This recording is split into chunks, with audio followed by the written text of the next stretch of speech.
Durdle Magic.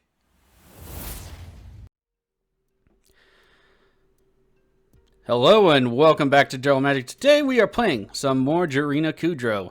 1 red, white, black for legendary human soldier 3/3. Whenever she enters the battlefield, create a 1/1 white human soldier creature token for each time you've cast a commander from the command zone this game. Other humans you control get 2/0.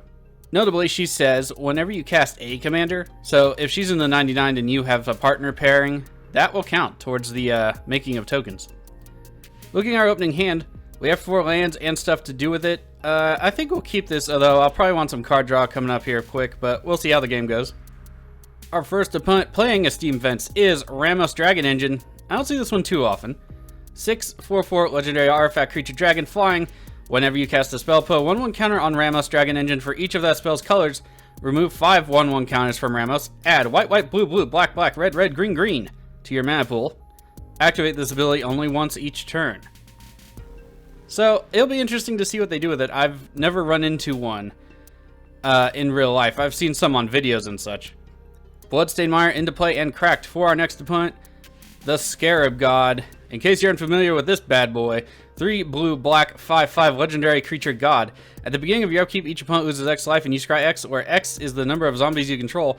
2 blue, black, exile a target creature card from a graveyard. Create a token that's a copy of it, except it's a 4/4 black zombie. When the Scarab God dies, return it to its owner's hand at the beginning of the next end step. Watery Grave into play for them as well off the cracked land. I've faced Scarab God a few times, especially in my local game shop. It is really, it's good. I don't like seeing it in particular. Comes to our turn, we get that expedition map. I wanted to play the Blood Crypt, but I guess we could play it and take the 2 here. I don't think the 2 is going to matter too much. So let's go ahead and pay the 2, get the expedition map down, get some lands out of our deck the next turn, and pass it off to our opponents. Our last opponent, playing a Terramorphic Expanse, which finally got new art and jumpstart, is Volrath the Shape Stealer. Last time I played against this, it didn't do anything, in my opinion. Swamp into play for them. 2 black, green, blue for legendary Shapeshifter 7/5. At the beginning of combat on your turn, you may put a -1/-1 counter on up to 1 target creature. 1 until end of turn, Volrath becomes a copy of target creature with a counter on it, except it's 7/5 and has this ability. When this commander came out, it really intrigued me, but every game I've seen it be played in, and against even, it's been like super slow. So I'm interested in seeing what this deck might have in store for us. Mana Crypt coming down for Ramos. That's some ramp right there. Also a mountain coming into play for them beforehand. Urza's Filter, multicolored spells cost up to 2 less to cast. So that could be interesting, especially if they are, you know, not double on the colors. So if something's like 4 white blue versus 2 green green blue blue, that should be good for him. Actually kind of reminds me of my Nimazet deck, although I wouldn't put that in there. My stipulation is everything has to be gold.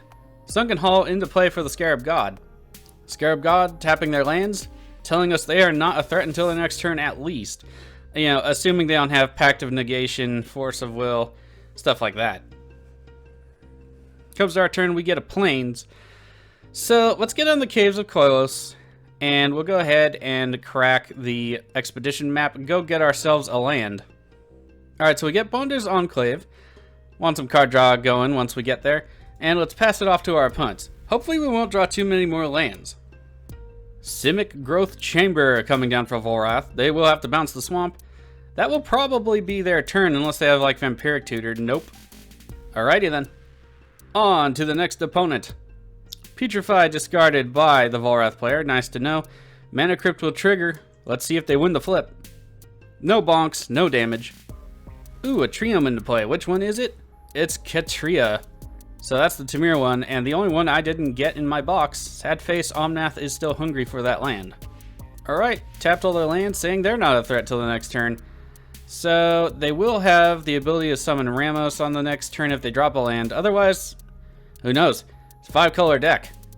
Swamp into play for the Scarab God, followed by Talisman of Dominance.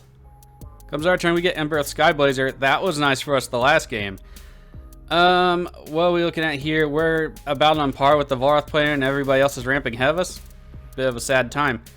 Let's go ahead and get the planes down. I don't want to take any extra damage from the cave just yet if I don't have to. And I want to get down General Kudro, and then we can start getting some triggers off of him by playing some other humans.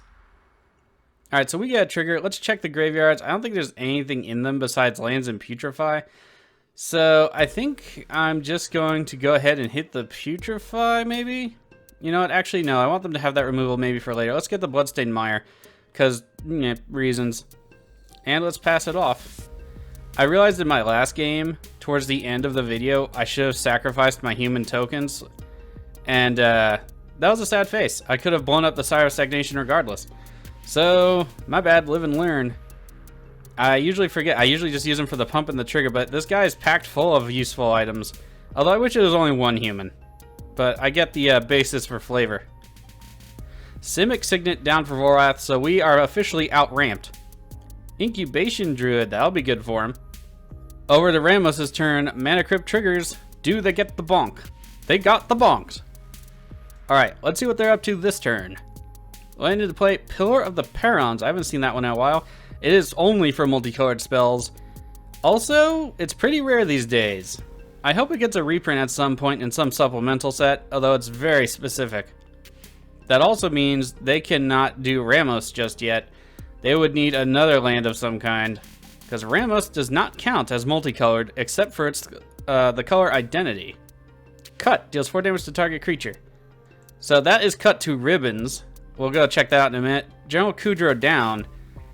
Of all the things to kill, I mean, on board, of course, that was the worst one, but maybe they just want to get into the graveyard. Let's see. Ribbons, X, black, black. Aftermath, each opponent loses X life.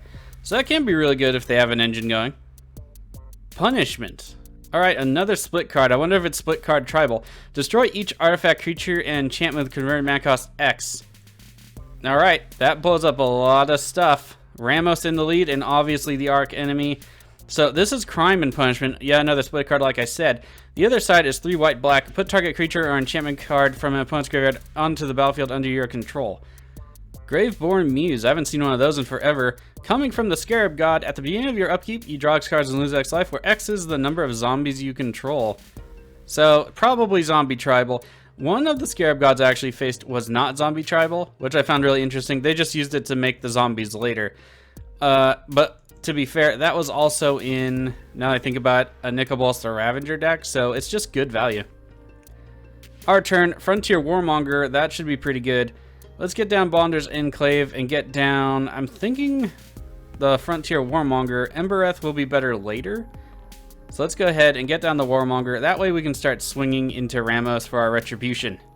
Alright, let's pass it off. Hope they don't nuke that out of existence. Ramos down to 3 cards in hand. Landed to play Forgotten Ancient for the Volrath player. That's it's a good card. I'm surprised that I see it as often as I do, though. Only because I think a lot of people forget about it, myself included. But it can just sit there and all of a sudden it's like a 7-10 and you're just like, when did that happen? Mana Crypt trigger for the Ramos player. They do not get bonked. Sad face.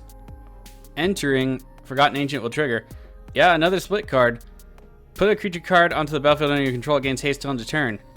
Alright, so, I mean, what's that? That's just Kudro, I'm pretty sure. Oh, it's actually, they're getting the Incubation Druid. Alright. I had forgotten that it had died. But that one died to the other split card here, Punishment. Alright, Graveborn Muse will trigger for the Scarab God. They will draw a card and lose a life. Not a bad little card there. Ooh, Deckmore Salvage. I wonder why. I figure it's for the dredge. I mean, that's the reason why you play it. Scarab God can then make their guys zombies, but buffed zombies, so that's pretty good. Diregraph Captain coming down. Death Touch. Other zombie creatures you control have 1/1, and whenever a zombie you control dies, target opponent loses 1 life. Yeah. The problem with the Scarab God is it's going to hit everybody, so I think we actually have to start swinging into the Scarab God if able. So that is problematic. Our removal in hand hits 4 power or greater, so I guess we can get rid of their draw, and then we have Menace. Notably, they also have a Strip Mine, so that is worrisome, but I don't think we have much of a choice, really. They tap the Strip Mine, indicating they're not going to use it during somebody else's turn. That's nice of them. We get Temple of Triumph. Let's go ahead and play the temple, see if we have another land on top and if we can get rid of it. Ooh, it's actually Master Warcraft, but will that ever help us? I'm not sure. The zombies can be a horde of them, but Scarab God also relies on its triggers and abilities otherwise. I'd rather draw it and not have to use it than leave it alone and need it desperately.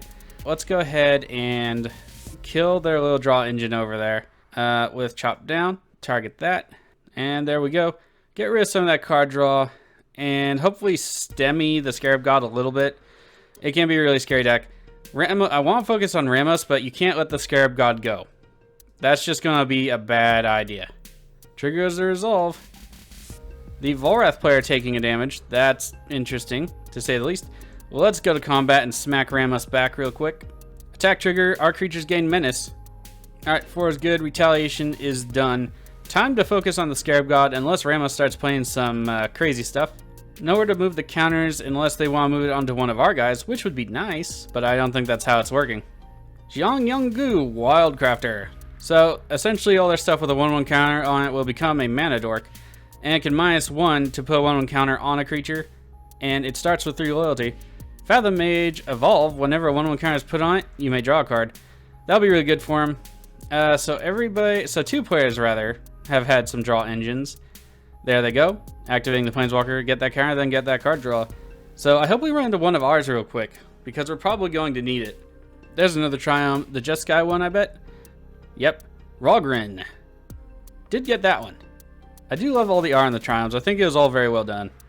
Ramos Dragon Engine coming into play for that player. Ooh, Liliana Dreadhorde General, that's not good. Also, we'll cover that in a minute, but yeah, she kind of has to die. That's the thing. So she's a 4 black, starts at 6. Each player sacrifices 2 creatures, that sucks. And that is the -4 ability. Whenever a creature you control dies, draw a card, +1 rather, create a 2/2 black zombie creature token, -9, each opponent chooses a permanent they control of each permanent type and sacrifices the rest, which can be terribly debilitating. So we cannot attack her now. That is a sad phase. Alright, and they will draw a card based on the trigger from Liliana, and they have become Arch Enemy number 1.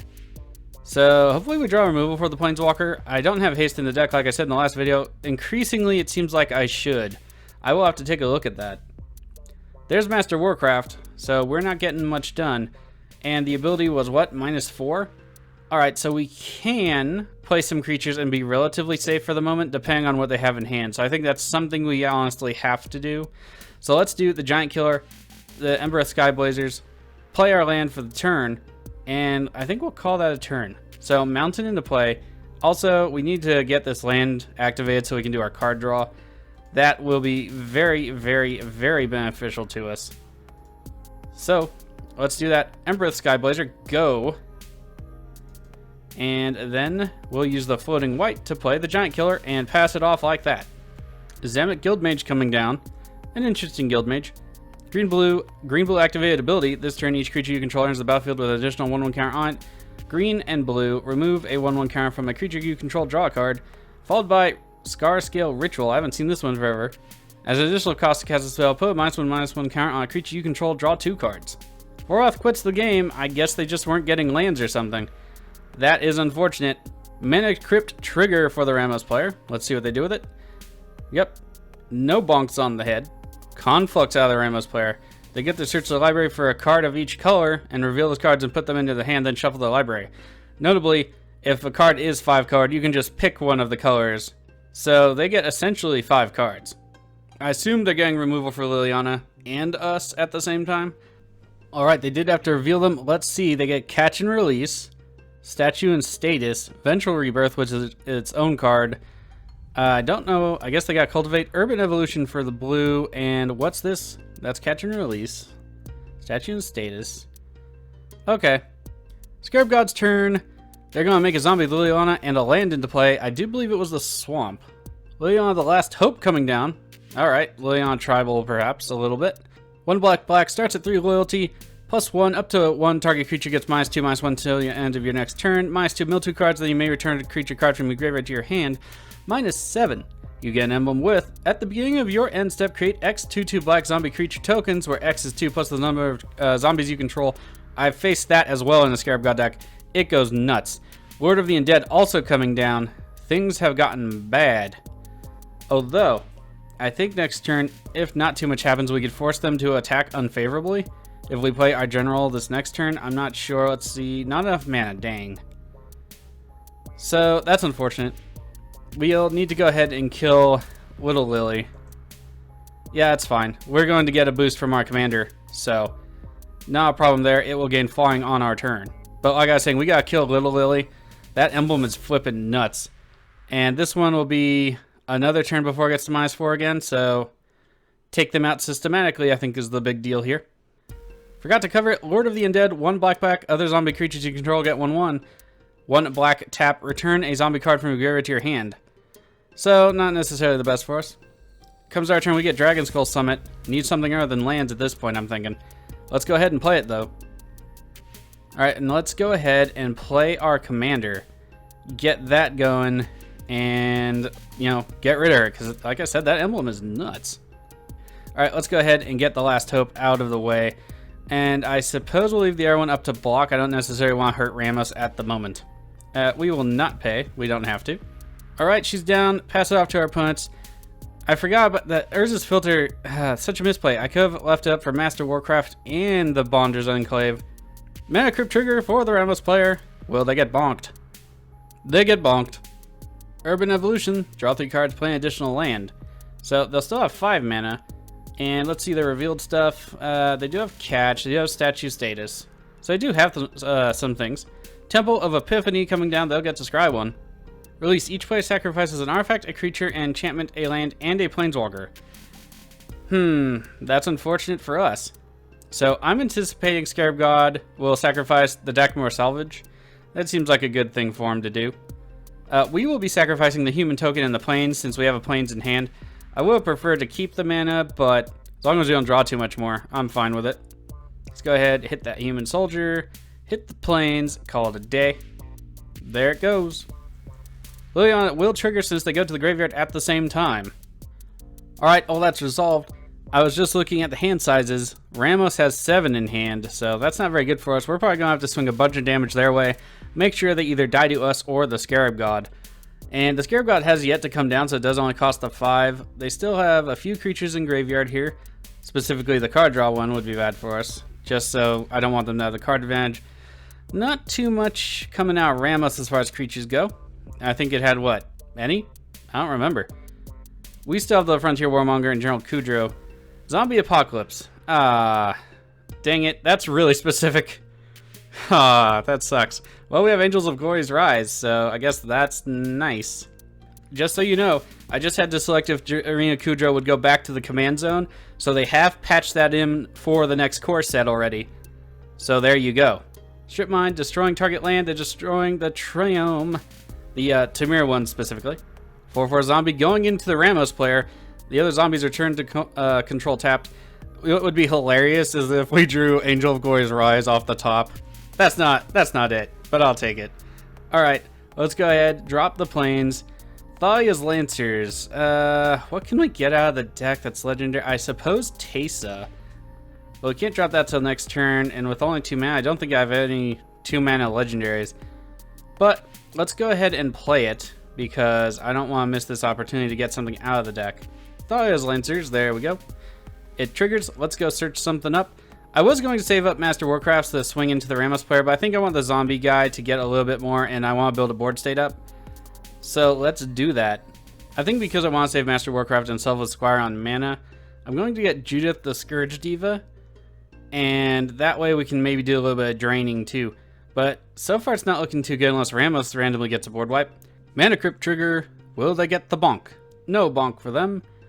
So let's see. On board for the zombie player, we have 8 and 7, that's 15 damage. Ramos is going to need some kind of mass removal.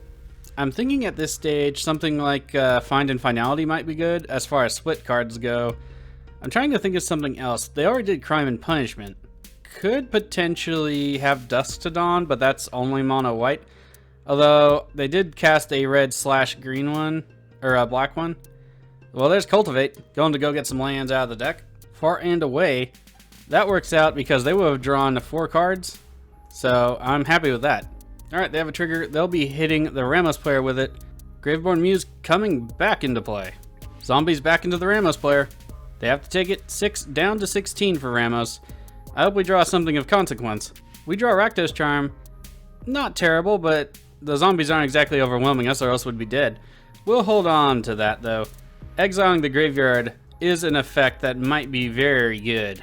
Alright, so let's play Judith the Scourge Diva. Get her down. And then let's think about either saving for Master Warcraft, Selfless Squire, or using Master Warcraft to get rid of the Graveborn Muse. That could be viable. Yeah, I think we want to force Graveborn to block because it looks like the Ramos player is going to die of zombies anyway. I don't think we'll need this to, force the kill or anything. So let's go ahead. We have to cast it before combat. So let's go ahead and do that. Make sure we get the hybrids we need. Cast Master Warcraft. And then we'll go to attacks. We'll have the Graveborn block Thalia's Lancers. Get rid of that again. We do not need them getting any more card draw. Now it's dead. Let's see where the damage goes. Probably still to Ramos if I have to wager. Nope, we'll be taking it. That's fine. I want Ramos to live a little bit. Like I said in the last game, sometimes you lose quote-unquote meat shields. And, you gotta share that damage if you have an arc enemy. Take the one, pass it off to our opponents. Buy ourselves a turn on the card draw so we can draw another card. Unfortunately, they're going to get back with the Unholy Grotto. But what can you do? Still better than them getting 3 or 4 cards a time. Mana Crypt does the triggering. Let's see if they get bonked. They do get bonked. Might end up dying to their own crypt anyway. 6 cards in hand though. Let's see what they do with it. Ramos Dragon Engine coming back down for that player. It is a 4/4. It will be able to block the zombies for now. Except the Death Touch one. That might not be the best idea. Unholy Grotto getting back the Graveborn Muse. They must really need that card draw, which means we need to keep it dead somehow. So I guess we'll just keep attacking and hope they block with it. No more Master Warcraft. There it is, back again. Risen from the grave. Goes through combat, no attacks. To the end of their turn, they still have black mana up for the Unholy Grotto. Let's check their graveyard. They don't have any other zombie cards. We get Teysa Envoy of Ghosts. That's a little ironic. But we can start swinging with her. However, do I want to cast our commander first? That's the thing. No, I don't think I do, because if we get in our land next turn, we can hold up Rakdos Charm and cast our commander. So I think this turn we're going to go with Teysa. So let's go ahead and do that. Let's go to attacks. Thalia's Lancers back into the Scarab God is what I'm thinking. Let's go for it. If they do choose to block, we'll just block the Death Toucher. Or kill the Death Toucher zombie. Alright, damage is good. Unfortunately, no blocks, so nothing to die. Pass it off to our opponents. So Graveborn Muse still in play, and that's really dangerous. I'm hoping Ramos will have something to kill it or get rid of it for good. I'm really still hoping on Angel of Glory's Rise. That would be absolutely 100% hilarious, especially after the zombie apocalypse. Status, huh? That's the counter? And Death Touch? Alright. Mana Crypt trigger, let's see if they get bonked. I'm starting to hope they don't. They do. Alchemist Refuge, that's interesting. Vengeful Rebirth, what will they be targeting? I forgot, it's only from their graveyard. Why did we take the damage? That seems uncool. I thought we were buddies. Spring, the other half being 2 mind. They're going to go get some more lands. They can now get the 10 mana off Ramos. So that could also be a thing. Still nothing to deal with the Graveborn Muse though. Conflux, that's what they got back. It's also why we took 8. Should have done the math and figured that out. They'll go get to search for some more stuff. They have 3 mana floating left over, and 1 they can use otherwise. Find Finality's out of the question then, because the removal is 6. And I can't think of any other ones that are gold colored. Let's see what they got. Hello, Graveyard. Out of the way, please. We have Onward to Victory, Explosion, Expansion, Fight and Prepare, Lead to, or Destined to Lead, Prepare to Fight rather, and Armed and Dangerous. Okay. Let's see. That does give some trample. The Explosion Expansion could be somewhat interesting here. Armed, target creature gains double strike till end of turn. The other side is a lure, if I remember correctly. Prepare, untap target creature, gets 2/2 till end of turn. Ramos is now a 1-hit kill. Oh god, I hope that's not coming towards us. We do have Teysa, so it would die on the first strike, so that's very nice. But that also means we might win by proxy? Yes, Ramos into the Scarab God player. Do they have a response? Scarab God's out. Ramos gaining a ton of life. That's unfortunate for us. Our turn rolls over to us. I almost skipped through it by my own clicking. This time I knew for certain. Flawless Maneuver, that can be good. Ramos is still huge. So let's go ahead and attack. And if Ramos comes our way, we can Selfless Squire or Rakdos Charm. So yeah, let's do that. Attack, attack, attacking, go. They remove counters, they have mana, and they are using it for something. Explosion deals 6 damage to any target player draws X cards. I assume it will be them. So, Flawless Maneuver? Yeah, I think so. I want to keep Teysa around in case they hit us. So let's go ahead and do that. Alright, Indestructible. Alright, I think what I want to do here, I don't know, it could get haste, but I think I want to kill Ramos here. So let's go ahead and do that with the Rakdos Charm. Destroy target artifact, kill their commander, and hopefully that makes them pause a second. Let's roll it on over to our opponent and hope they don't blow us out of the water. Mana Crypt trigger. Now I hope they get bonked. They do. So I think Ramos is up to 10 mana if I counted correctly. So let's see. They have, what, 5 here? 5. So to summon Ramos back would be a lot. Then they have, what, 4 mana left over? I mean, they could get 5 counters on Ramos fairly easily. So that's not a big deal for him necessarily. But I'm hoping they don't realize that and or don't have a 3-color spell to get to those 5 counters. Ramos coming back down. Some specific colors left up, noticeably this swamp. They had tapped a bunch and then untapped a bunch of lands, so I am suspicious. Very suspicious. Alright, and to the end step, Alchemist Refuge is notably tapped.